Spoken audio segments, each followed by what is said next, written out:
Sumimos da garota misteriosa. Sim. Deu certo. E agora?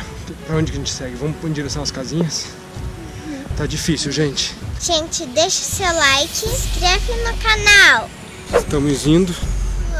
Oi. Mais um pouco. Acho que hoje a gente consegue encontrar a mamãe. Gente, se vocês virem alguma coisa, ajuda a gente, por favor. Gente, é a mamãe. Não, Joaquim, não pode ser uma cilada. Tá muito fácil. Tá muito fácil.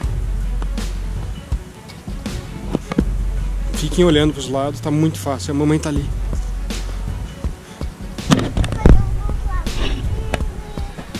Veja se vocês são amigos, se vocês verem alguém. Avisa a gente. Gente, eu tô atrás de vocês. Sofia, me pegaram, Sofia. Pai! Pai, não! Aproveita e corra até a mãe. Tá bom!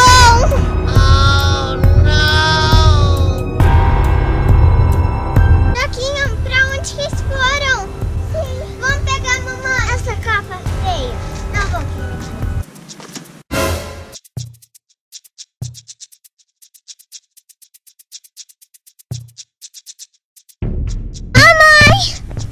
Crianças! Joaquim! Sofia! Eu não acredito! Mamãe. Calma aí, tem alguma coisa acontecendo. Gente, eu tô solta! Gente, vem cá! Galerinha, espera um pouco. Vem cá, Sofia, Joaquim. Dá a mão pra mãe. Calma. Gente, a garota misteriosa levou o papai. Venham cá, venham aqui atrás, venham aqui atrás. Galerinha. Papai. Calma, amor, calma. Gente, eu consegui escapar. Eu não sei como, mas me soltaram. Eu não sei se foi o Zap que me soltou. Eu não sei. Gente, foi muito estranho. Eu fiquei na outra floresta com todos os Zaps juntos. Vou mostrar aqui pra vocês. A gente tá num lugar que tem várias casinhas. E tem uma casa verde lá ao fundo. Agora eu não sei se essa casa verde é a casa de toda a família Zap.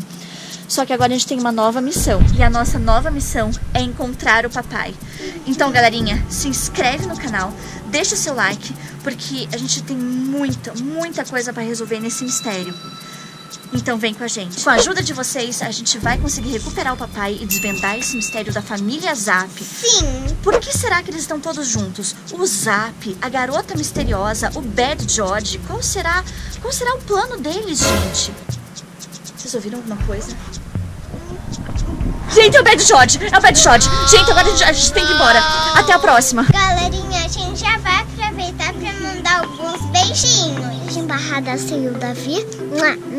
Beijinhos para Maria Heloísa. E beijinhos para a Emanuele.